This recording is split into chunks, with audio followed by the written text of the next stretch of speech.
members of the diplomatic corps, members of the media, ladies and gentlemen.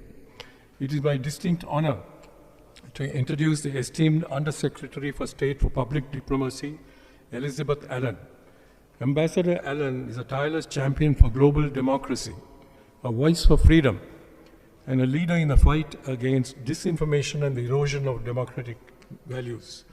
Her dedication to these issues spans decades of a distinguished career in public service and international diplomacy. Her leadership was instrumental in the United States' recent joining of the International Partnership for the Information and Democracy, a testament to her unwavering commitment to collaborative solutions. Undersecretary Allen brings a wealth of experience and expertise to this critical conversation. She was nominated by President Joe Biden and confirmed by the Senate last June. In this role, she is responsible for promoting U.S. foreign policy around the world through strategic communication, cultural exchanges, and public democracy. Ambassador Allen is a long-time communication and public affairs strategist and especially public policy issues. She previously served as Assistant Secretary of Public Diplomacy and Public Affairs at the U.S. Department of State. She began her career in the Office of Global Women's Issues and Bureau of International Narcotics and Law Enforcement. Presently, in her role as Undersecretary of State, Ambassador Allen has focused on advancing U.S. foreign policy through strategic communication, countering foreign malign influence. Her work has involved a proactive approach to harnessing innovative technologies, particularly artificial intelligence, for modernizing public diplomacy initiatives. Recently, her team facilitated the Memorandum of Understanding between the Smithsonian Institute and the State Department, aiming to enhance cultural, education, and scientific collaboration. She has also worked on strengthening the State Department's communication strategies to counter disinformation and has signed memorandums of understanding with Bulgaria, Republic of Korea, and the Ministry of Foreign Affairs of Japan. Her work has involved promoting transparency, accountability, participation, and representation in the decision-making process at the global level.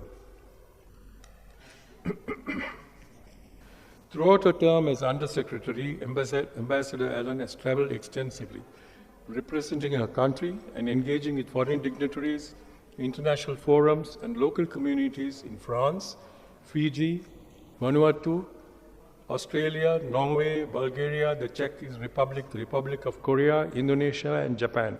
And on this trip, she has visited Jordan and will visit India when she leaves Sri Lanka. These visits clearly underscore the U.S. commitment to building global understanding and cooperation and the importance of the Indo-Pacific countries in the U.S. foreign policy. Today, as we face a multitude of challenges to global democracy, from rising authoritarianism to the weaponization of information, Ambassador Allen's talk will be critical. I am confident that her insights and vision will help guide us through these complex times and pave the way for a more just, inclusive, and democratic future for all, and set Sri Lanka on a path of economic growth and prosperity.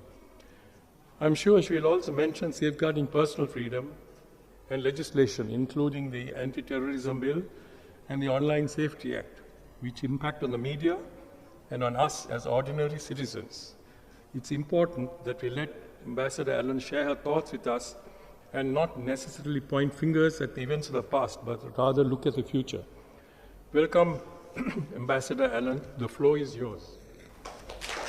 Well, thank you, Kumar, for that extraordinarily generous and warm welcome.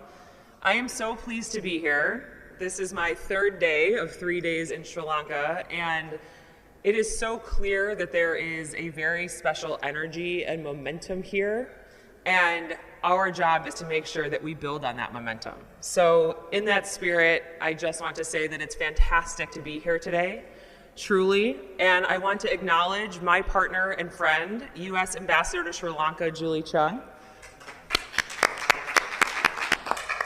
She has represented the people of America here in Sri Lanka, and she has charted this chapter of U.S.-Sri Lanka relations. I'm thrilled to be here today. Thank you to the Sri Lanka Press Institute. Your dedication to journalism's craft is inspiring and necessary. So know this, the U.S. Embassy and the United States of America are all in on supporting your incredible work. Sure, we might bump heads over a story now and then, but above all, we're your biggest fans. We are all in on programs that hone skills because we believe in your right to pursue journalism freely and fearlessly. As I find myself in this room, in a room full of journalists, and as someone who has worked with and deeply respected journalists for my entire career, I want to thank the journalists for protecting the rights and freedoms of journalists here in Sri Lanka around the world. You're ensuring that all citizens enjoy the right to express their ideas and opinions openly and freely. And even in difficult times, you continue to press forward and ask difficult questions that are necessary. Your commitment to seeking out the truth and shouting it from the rooftops remains a democratic staple, and I truly appreciate what you do. So it's only fitting today that I begin my remarks by telling a story that I think is very relevant in light of today's topic about the media's role in democracy. Over a century ago, American media coined the term muckraker. Muckraker referred to journalists who delved into societal issues and exposed corruption. And although the term carried a somewhat negative connotation, labeling these journalists as mere gossip mongers today, we now honor them as the pioneers of investigative journalism. These muckrakers played a pivotal role in ushering the progressive era in the United States, a time of significant social and political reform in American history. Even U.S. President Theodore Roosevelt then referred to these muckrakers, criticizing their focus on society's flaws through figures like Lincoln Steffens. Lincoln Steffens' work shed light on corruption and spurred a nationwide call for accountability and reform. Steffens' book, called The Shame of Cities, was published in 1904, and it made him renowned for uncovering corruption within American cities, highlighting the nefarious links between political leaders, businesses, and organized crime. His fearless journalism raised critical awareness about the urgent need for governmental and corporate accountability. Steffens wasn't acting as a public relations officer for the government. His role was to uncover the truth, however unpleasant that may be. Faced with the stark realities of what Steffens presented, American officials and the public were compelled to confront the pivotal question: what kind of country do we want to be? Is this the kind of country we aspire to be? And the answer was a resounding no. Steffens' work didn't just expose wrongdoing, it sparked a nationwide demand for reform and played a crucial role in fostering a dialogue about the essential role of investigative journalism in ensuring that those in power remain accountable. This story showcases how freedom of the press and freedom of expression are not just fundamental human rights, they are also vital contributors to a country's development, growth, and future. This brings me to my main point and why we're all here today: how the global media space supports democracy and fosters peaceful, just, and inclusive societies. In my mind, in most of yours, the correlation is obvious. When a government constricts the rights and freedoms of its citizens, the future and the development of the country will naturally suffer.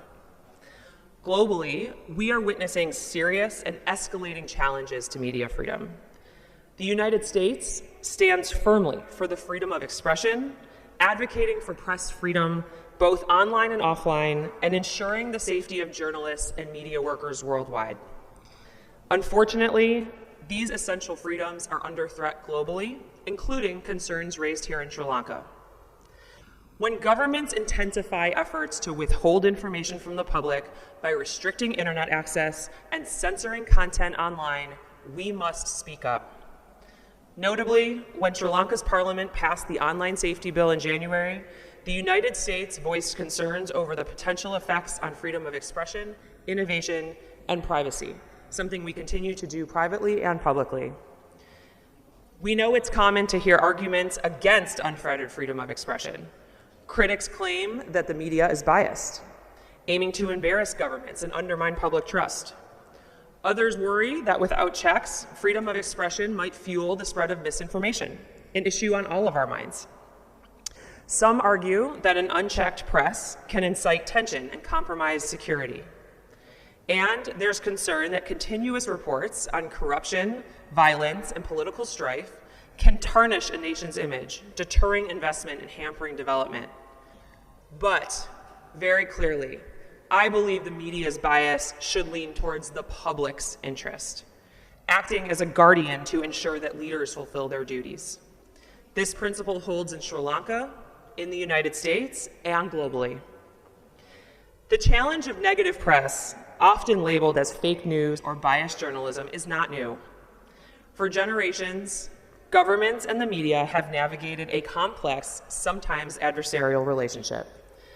This dynamic is not unique to any one nation, and in the United States, for instance, presidents from both major political parties have experienced their share of friction with the press.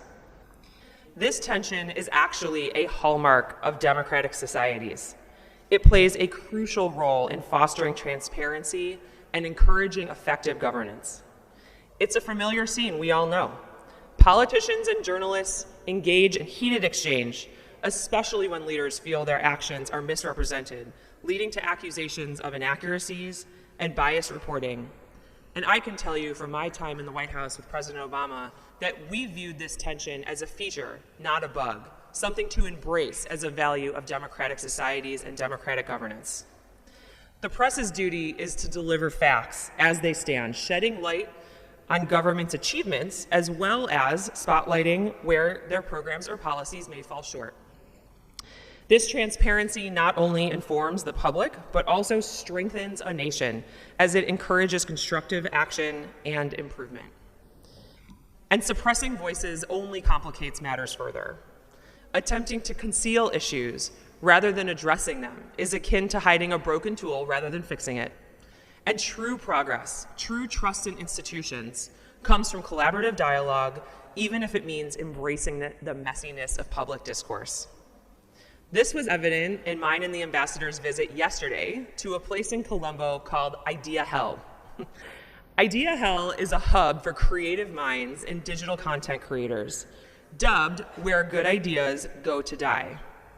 My interaction with these young, innovative minds there underscored the critical need to protect freedom, not just for journalists, but for creators and entrepreneurs to explore and innovate without fear. Yes, some good ideas die, but creators should be free to think and to attempt and even to fail. That is how we achieve progress. Overly broad and ambiguous limitations on expression can choke creativity, robbing society of potential advancements that fuel innovation and fuel economic growth. A climate of censorship not only stifles innovation, but also dampens critical community spirit to solve pressing challenges with novel solutions. And that spirit exists here in Sri Lanka. I've seen it in the last 3 days. We must continue to encourage it. Let me close with a message to journalists here and around Sri Lanka. I urge you to reflect on the initial spark that drew you to journalism. It is doubtful that it was the allure of wealth or fame. We know it. But more likely, it was a drive to enact change and to contribute to a better Sri Lanka. Should these be the forces that drive you, I implore you to persevere. Your dedication, your rights, and your freedoms are pivotal to the nation's ongoing growth and prosperity. Consider this. Among you, who of you will emerge as a modern-day Lincoln Steffens? Who will pen the narratives that propel Sri Lanka's economic and social advancement? That individual could very well be amongst us today, ready to be a champion of free speech, press freedom, and the unbridled exchange of ideas. It's essential to remember that a free press isn't an adversary to Sri Lanka. It's one of its greatest allies, paving the way for a resilient and flourishing society. Thank you, and we look forward to the discussion.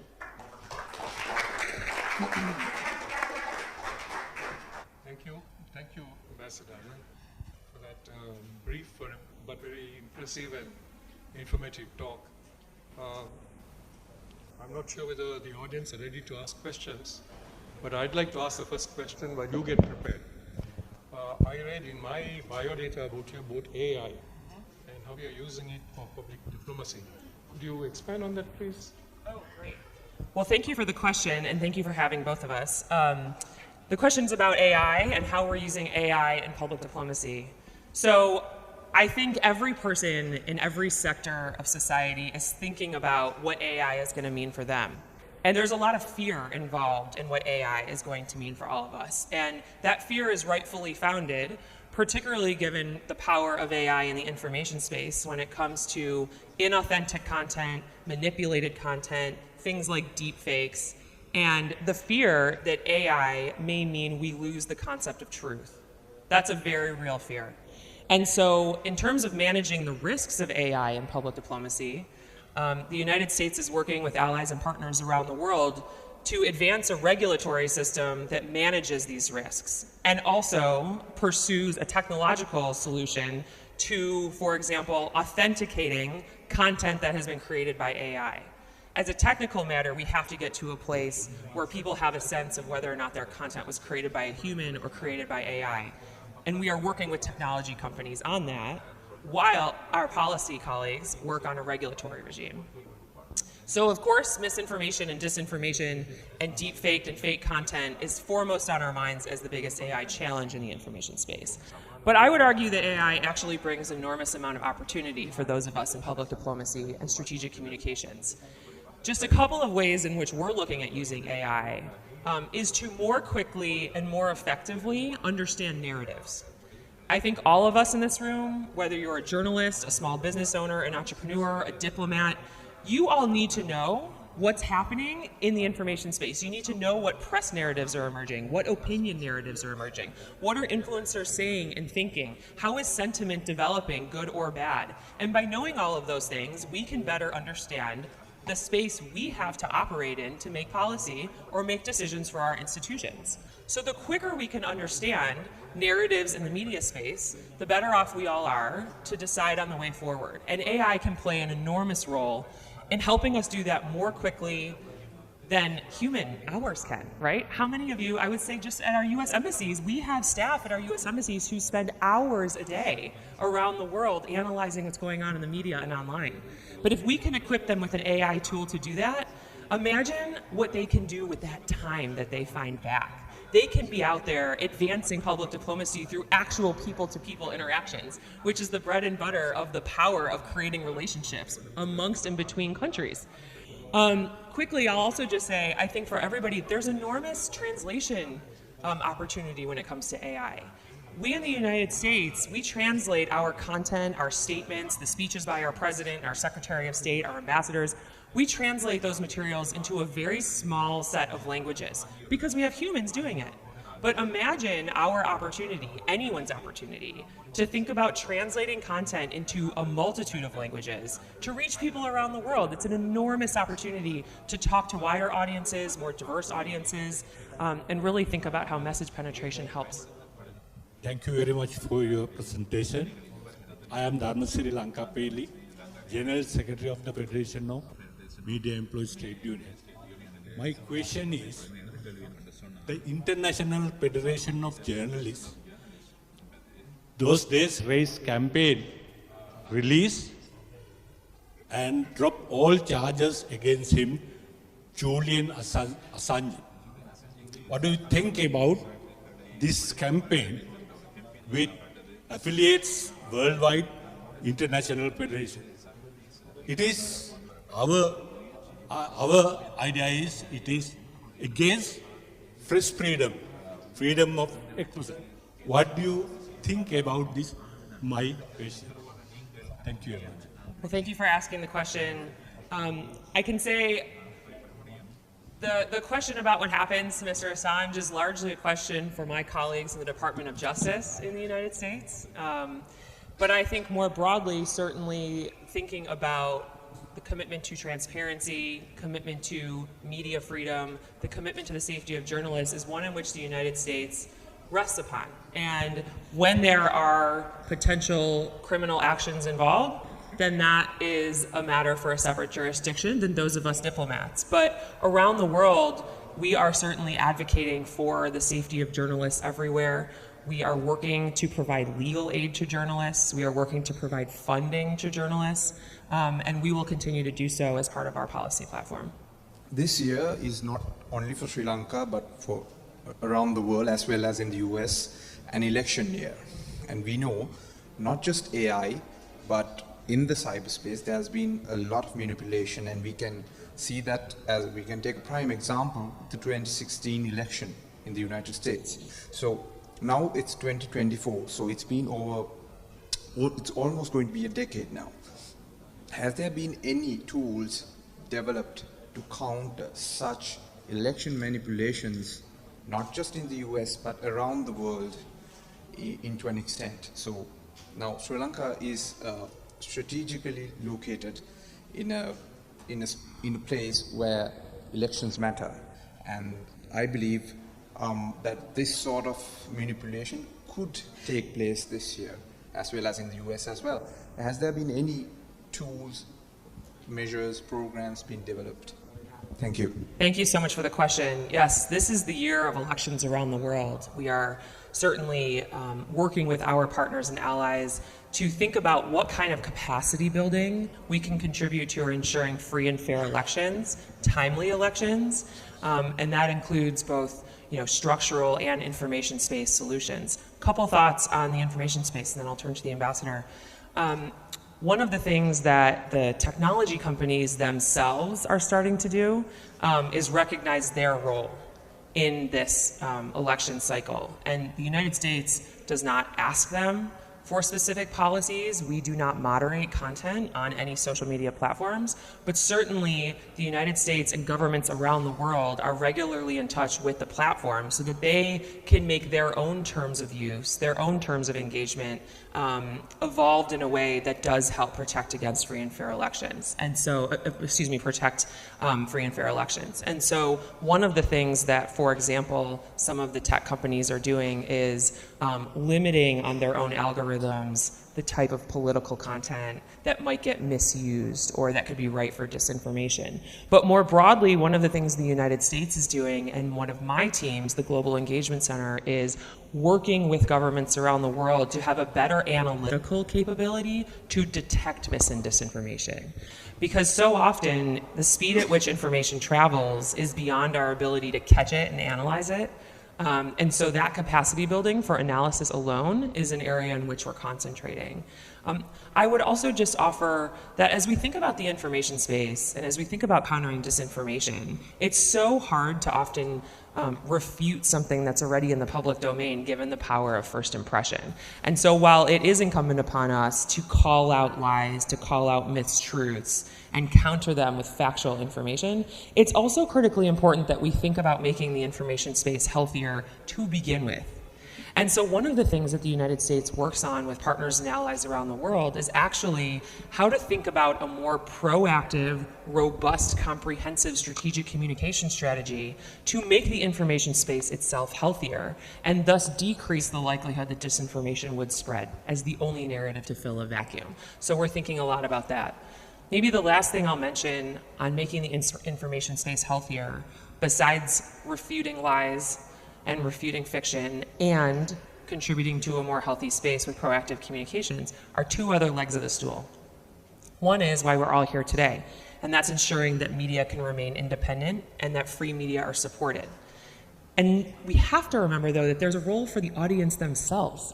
We have to think about making the information space healthier in terms of how information is being received. So whether it's about elections or any other issue, we believe there's a lot of opportunity to expand digital and media literacy programs to actually help people be better information consumers themselves. This is a really complex, rapidly evolving media and digital media space. Don't we know it? And we're the ones that work in it every day. I have a lot of empathy for my own friends and family, many of your own friends and family, who need to better understand how they are being manipulated and acted upon as an information consumer, and we can help them do that with training and education. Just add on that point about media consumers and in the Sri Lankan context.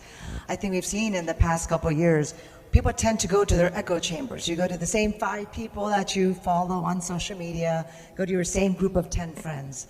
I think it is upon the responsibility is on the reader, the voter, all of you, to challenge that a little bit. Go talk to people outside of your circle of friends and who have all the same political views as you.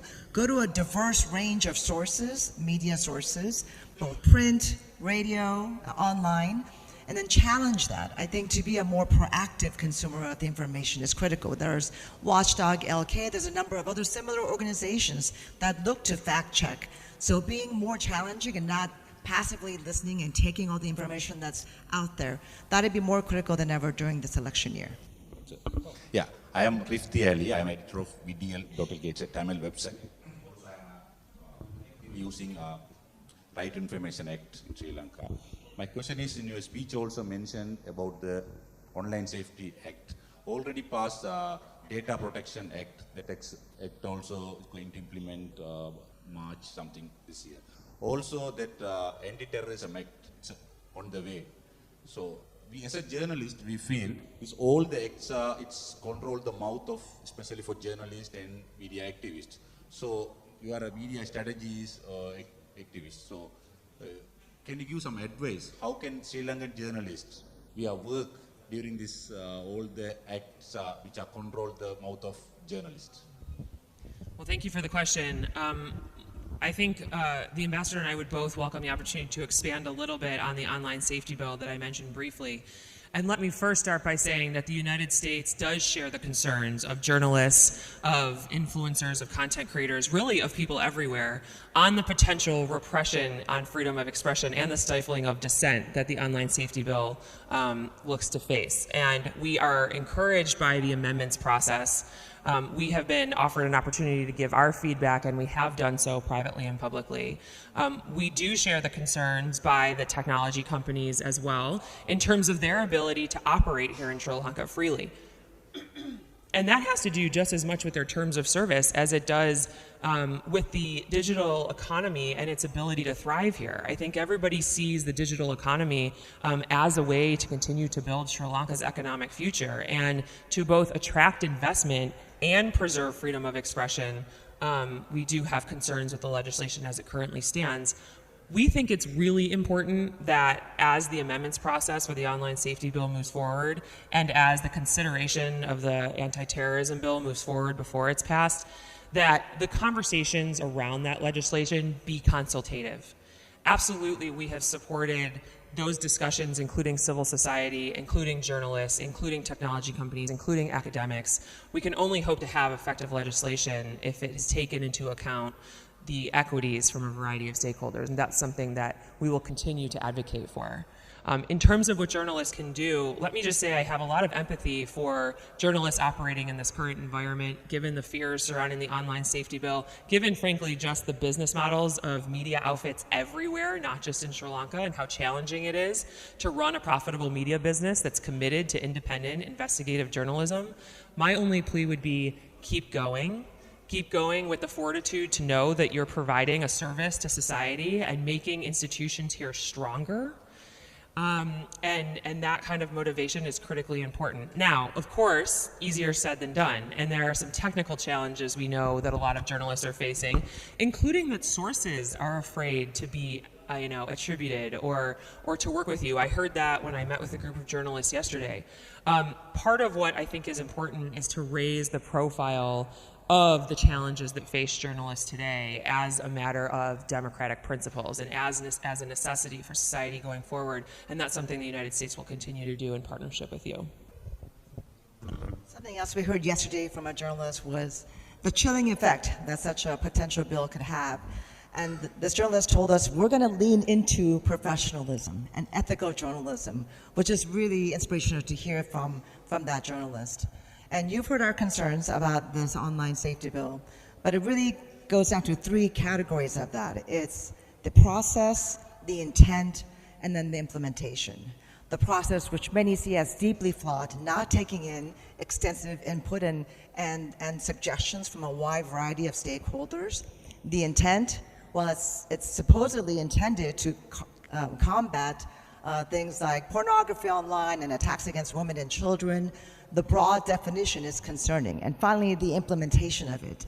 We have yet to see how this bill will be implemented, and there is an amendment process we hear is undergoing.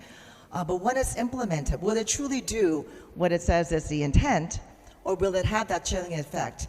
And finally, I'd like to say it's not just about the voices of the United States or the international community. More importantly than our voices are the voices of Sri Lankan citizens.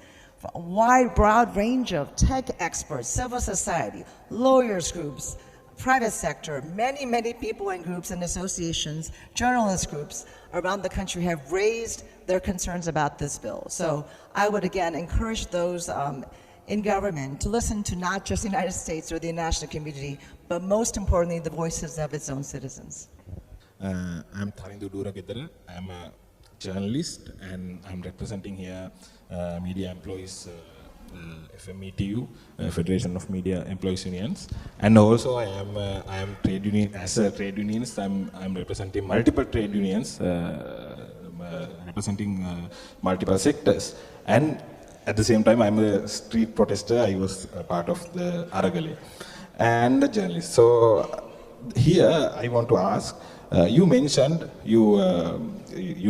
OSA and I think ATA here. Everyone mentioned. But the level of oppression with these, even before these laws, today I heard one person, last year I was arrested, not only me, multiple journalists was arrested, beaten, I was beaten, arrested, and multiple journalists faced that. And 6 times, I went to CID, Criminal Investigation Division, 6 times, just to explain my posts on social media or my journalism work.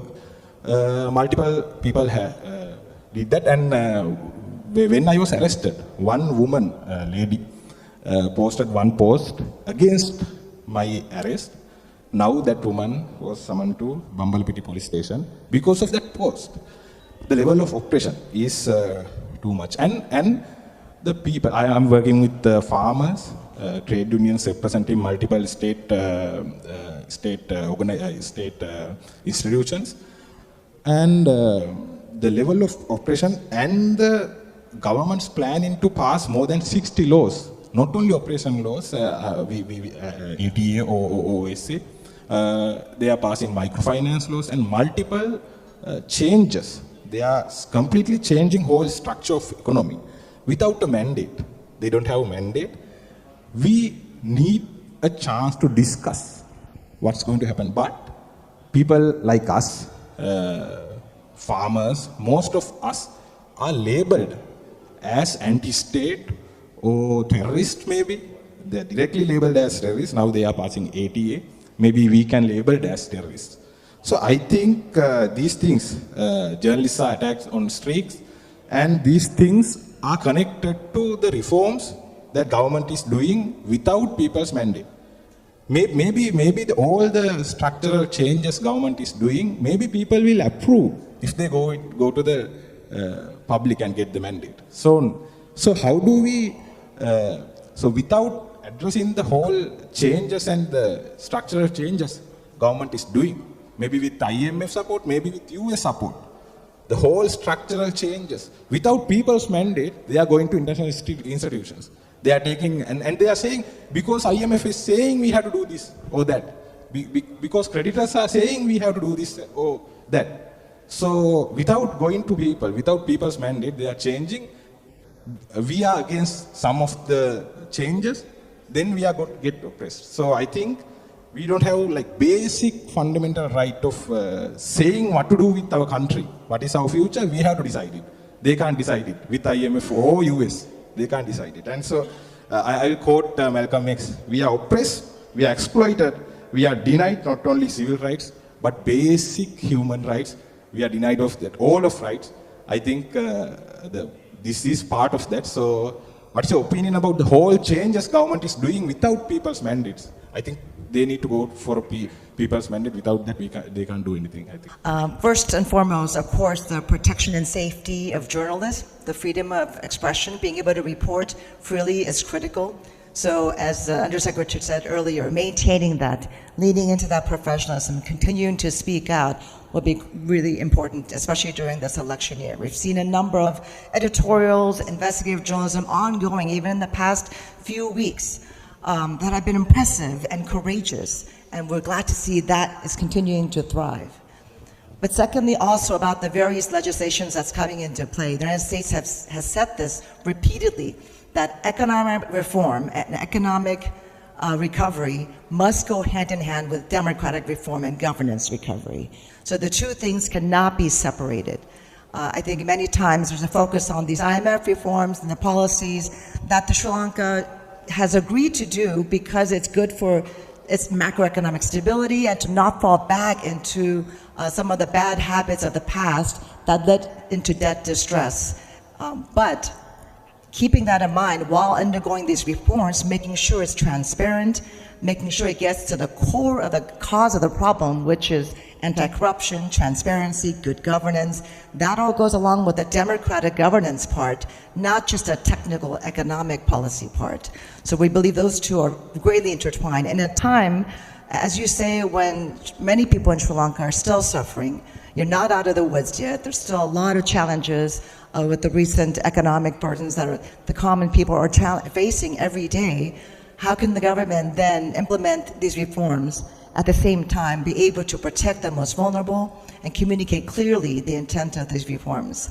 But ultimately, it's the people's choices to speak out about, despite these challenges, how maintaining that democratic governance space is so critical amidst the economic reforms that are also taking place. I'm a lawyer.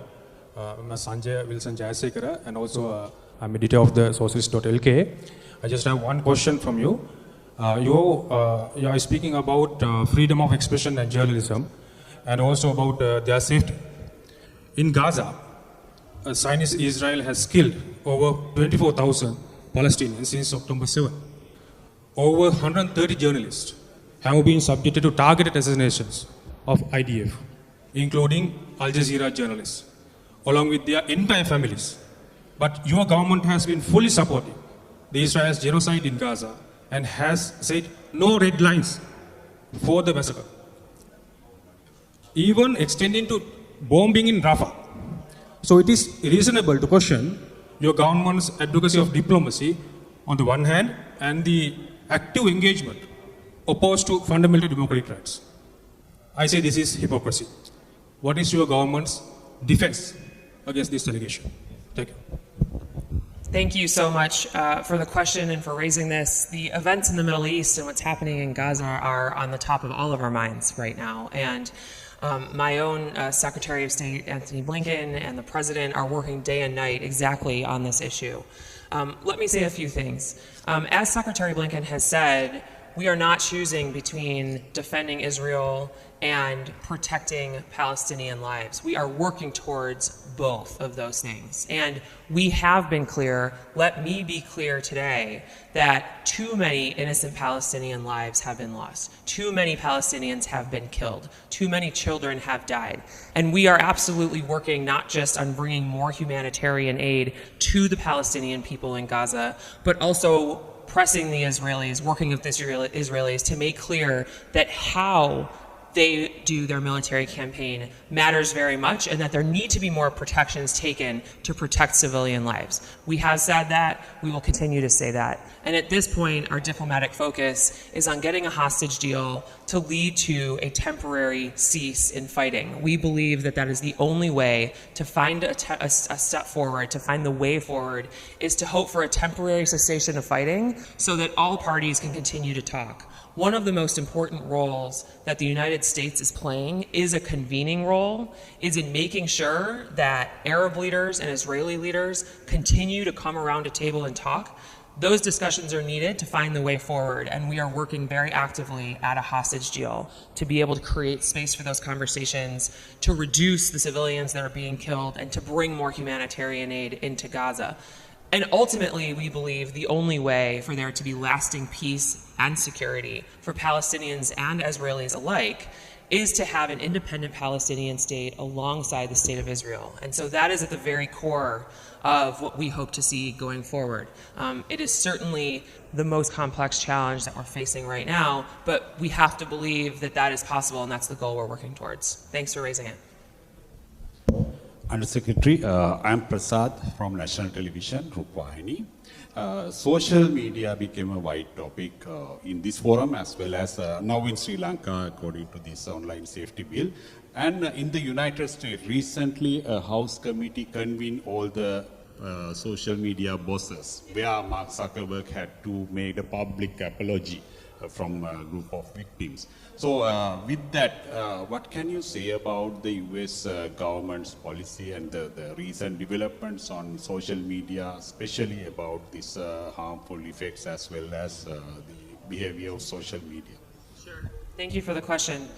So as you know, the United States has continued to engage with the leaders of tech companies, of social media companies, to ensure that their policies, that their terms of service, that their new platforms are taking into account the very real societal effects that their platforms are having on people both in the United States and around the world. We're keenly aware that global audiences are using these platforms, and they take increasing responsibility for what their platforms might mean if they are particularly misused in societies around the world. And I can tell you that the State Department takes the feedback of and the engagement with tech companies as a critical part of our own diplomacy and how we see appropriate regulation around the world. That really matters, that we have open dialogue with the social media companies.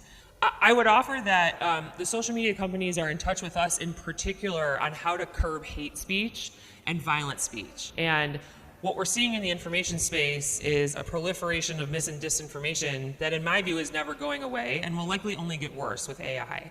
And so if we can't pretend that the spigot of dis and misinformation is going to be cut off, what are the areas we can specifically focus on? And there are some key areas we're working with the social media companies on. Like I said, hate speech, violent speech, the threat of violence and harassment. These are things that we all need to see reduced, eradicated in the online space because people's lives are at stake, people's safety is at stake.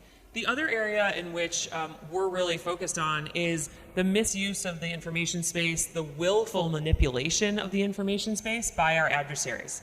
And we know that foreign actors, Iran, Russia, China, others, are using the information space as a theater of competition. And so we will continue to find solutions in the policy space, in the regulatory space, and in discussions with the private sector, including the tech companies, on how to make sure that we have a cohesive strategy for combating foreign malign influence. Anjali Patrike, President of Disability Organization Joint Front. In 2012 census, 1.6 million are persons with disabilities. Out of that, 400,000 are hearing impaired. We are talking about AI technology and many things about the information. But in Sri Lanka, hearing impaired and blind persons can't access to information, even though they don't know about the Sri Lankan constitution because it's not access. My request is, can you help persons with disabilities in Sri Lanka to access to information, because in some TV channels, only 2 TV channels is giving sign language interpretation during the news, but not everything. But in Sri Lanka, national event also, they are not covered in sign language interpretation. It's very difficult for persons with disabilities. And please support us for access to information. Thank you. I'm so glad you raised this. I'll offer just a couple thoughts, and then the ambassador might offer some thoughts about how we're putting inclusion, disability inclusion, and awareness at the center of our strategy here between the United States and Sri Lanka and our partnership.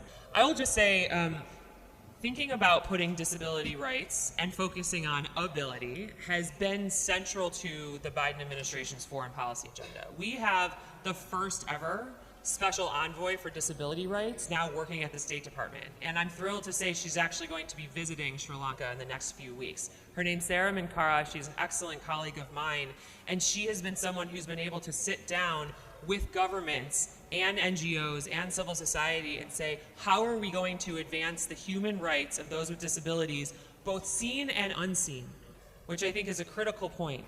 There are accommodations that can be made for those with physical disabilities. We also have to be thinking about intellectual and developmental disabilities and the ties with mental health in terms of the rights of those with disabilities around the world. And so rest assured the United States is committed to doing this. To your point, having conversations about the technical and operational accommodations that can and should be made to ensure that voices can be heard. And also the policy solutions that exist to put disability rights central to the rest of our agenda. We know that disability rights are a human right, and we are acting accordingly. And I know Sri Lanka has been undergoing a process to have a new disabilities bill, and that discussion has been ongoing for quite some time, and a lot of different aspects of that has been debated, which is why I thought this was a good time to invite our special envoy to disabilities to come to Sri Lanka. I've had several conversations with Sarah already, and she's really excited to come here to share her thoughts on her views and also learn from Sri Lankan communities about this very important topic, which we believe is really a fundamental part of human rights. So thank you for raising that. Ms. Allen, Mina Fernandez from Al Jazeera. If I may go back to Gaza, but ask a very sort of a narrow question, frame it within the media, not about the broader issues, which there's a lot of debate about. Your talk was on global media space and its impact on democracy. How do you respond to allegations that in Gaza, that the messenger, journalists are being targeted very, very clearly, and being such a close ally of Israel, how do you put that side by side with your diplomacy that talks about the need for space for journalists to operate and operate freely? How do you justify, or how do you see what Israel is doing to journalists in Gaza and now in other areas of the West Bank? Yeah, thank you for the question. And as I mentioned before, as someone who has worked with journalists my entire career, this is an issue of particular importance to me personally. Let me just say that we are absolutely concerned about what we've seen where journalists have been targeted or allegations of targeting. We have raised those concerns with the Israelis. We will continue to do that while we advocate for journalists to be able to operate freely in Gaza. And so there are certainly messages that are delivered both publicly and privately. We are also working with media outlets, both in the region and international media outlets, to ensure that their journalists can operate safely and have freedom of movement. So that will continue to be central to our effort. I'm Sakif, a junior academic staff of State University and a practice and a journalist. And my question is, some researchers say actually social media algorithm influence the opinion shaping, especially the political political ideology of users. May I know, are there any policy level decision to monitor how social media algorithm works, and are there any legal framework to control technical giants to monitor and to regulate the algorithm? This is a really great question, and I have about 3 thoughts. The first is, I think we need to be very clear-eyed about the ability for any government to regulate social media companies just by virtue of their vast reach and complexity of their technology. I think there's a little bit more progress we can make in terms of our conversations with them more informally about informing their terms of service and their terms of use. We've seen regulation coming out of the EU on this. The EU is ahead on digital regulation, on social media company regulation. That is still very much a work in progress and remains to be seen just how effective it can be, particularly in making sure that we can balance freedom of expression concerns, frankly.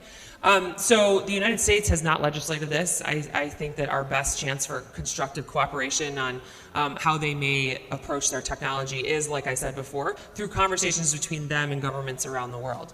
But look, this is also, the algorithm problem, in my view, is actually not a technological one. Certainly it's underpinned by technology, but actually the fact that we have echo chambers, as drastic as they are, is the fact that we have a social media space that only serves to reinforce bias and actually make bias more extreme means I think we need to double down on the work of building people-to-people relationships. And I'm not just saying that because it's my portfolio. I'm saying that because I truly believe and have seen here in Sri Lanka that really forcing people-to-people convening, really emphasizing the importance of having interpersonal relationships is going to be one of the ways in which we can resist the power of algorithms societally, right? People need to be out there talking to people of different backgrounds. They need to have an emotional intelligence to go alongside of their information intelligence. Those things are really important. I also think that we have to be reaching youth sooner than later on how to be information consumers. So we talked earlier about media and digital literacy. That is really critical, I think, to get into schools earlier than later, to offer curriculum that's free. We're doing so as the US government. Our US Embassy has what we call American Corners. We have 5 of them throughout Sri Lanka as an example. And we invite youth in to come access resources, come in for programming. And one of the things we're doing is media literacy programming. Because while we can't, we as the United States government can't speak for the social media companies and their algorithm, we can speak for what we can do to educate people on being better information consumers. And in sitting around tables with each other to build the kinds of relationships that instill critical thinking and instill confidence in people to navigate the complex information space going forward. I started my career back in 2019. I came from the private public relations sector to journalism, even though a lot of people want me not to. My first training was in media literacy and ethics. That was conducted by the American Center, involved with the US Embassy as well. And so far I've gone through 24 programs, grants, investigative grants as well. And now I'm just heading the web desk of The Morning, a national news brand. But one thing that I have seen, that since we are actively recruiting, since we are expanding, there's not a lot of young journalists who are, young people who are interested in becoming journalists. And those who are interested do not have the specific training for that.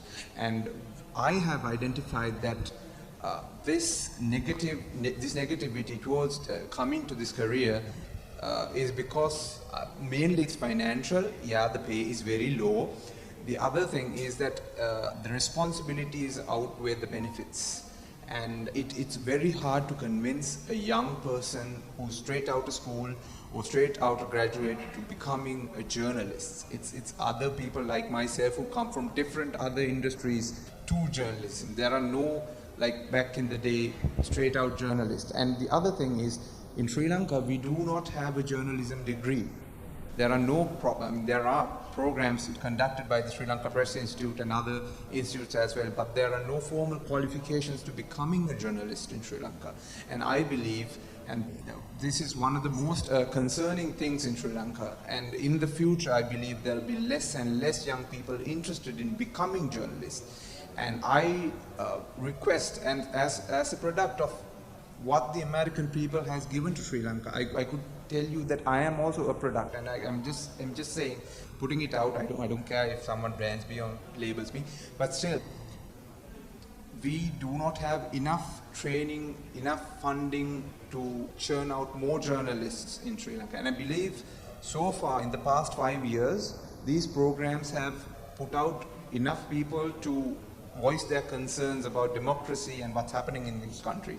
But I believe it's not enough, and it's very hard to recruit more journalists. If there's any more possibility to increase more funding and more trainings to churn out more journalists and those sort of people in Sri Lanka, I believe it would be very beneficial for Sri Lanka as a country and Sri Lanka's youth. Thank you. Well, I completely agree with you that whether it's financial or other issues that prohibit young people from wanting to become journalists, that is very real here in Sri Lanka and in many countries. And while we will continue to provide some training in the United States and here, we really believe in the value of that kind of training. It'll take much, much more, right? It's institutional. It takes the commitment, the political will of various government entities, ministries, the industry coming together and saying, this is important to a society. This is the fundamental foundations of a democracy, to have a thriving, professional, free media and press. So I'm glad you raised this, because I hope this causes more discussion and debate about this issue, the critical needs that are out there, and for people like you to be out there mentoring those young people to become journalists. I think it's such an important thing for this country to continue to thrive, to really have a strengthened, emboldened journalism sector. I'll only just be very quick by saying that the points are very well taken. Absolutely, there are structural solutions. Where you say that we don't see a lot of young people wanting to be journalists, and that agreed because of the challenges of the industry, which is a global problem. But what I will say is that young people absolutely want their voice to be heard. And there's power in that, there's opportunity in that.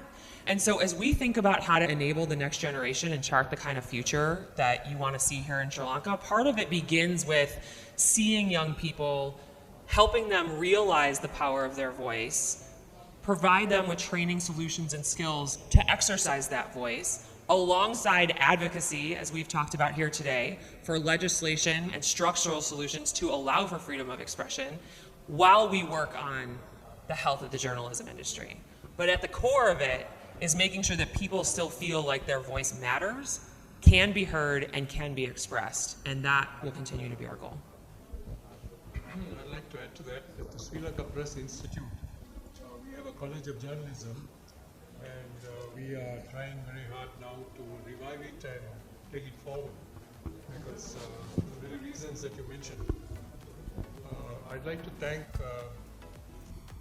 Under Secretary for giving us her time, and for Ambassador Chong for sharing her with us on your behalf and the Sri Lanka Press Institute.